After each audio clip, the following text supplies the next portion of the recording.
Today we're going to turn one of these boxes into one of these 16-way quick release ready use terminal boards.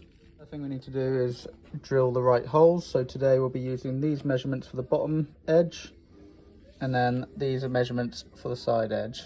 So 30 and 60 down on this edge, and 26mm from the side, and in the middle at 29.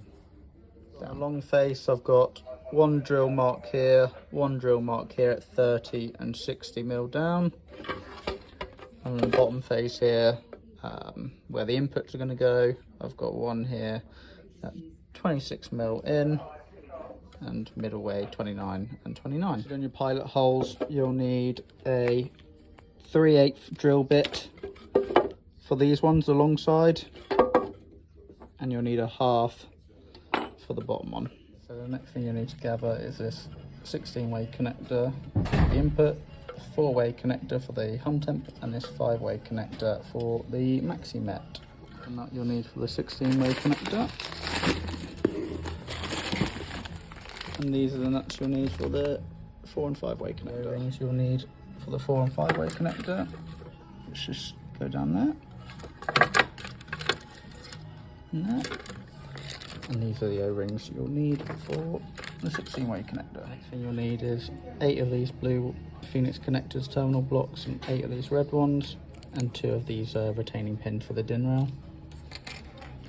And you can make it like that. Thread them through and make sure they're all double nutted. Make sure that the retaining pins are all facing upwards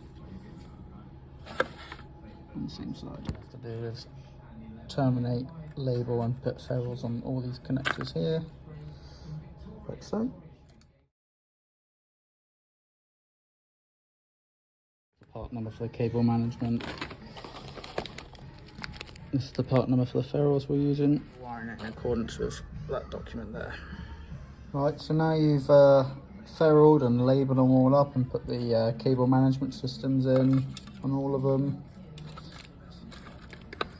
I haven't got the DIN rail with me, but mount the DIN rail here. I'd imagine they're M4 screws.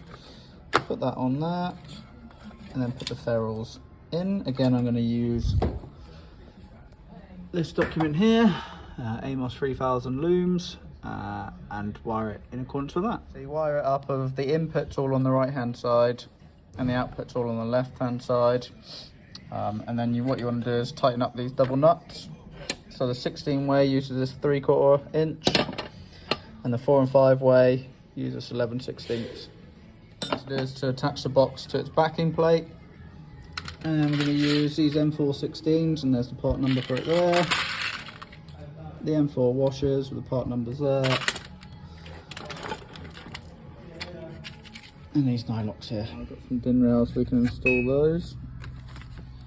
That's the part number for the DIN rails we ordered. And then to install them, I use some M4 8mm cap heads. And then, because this is an aluminium backplate, I'm using stainless steel. Use these top hats. And there's the part number for them. What I'm going to do is apply a very light layer of silicone grease to the lid. And you want to do is label these up so you know what you're plugging into. Hum temp being at the top and wind being at the bottom.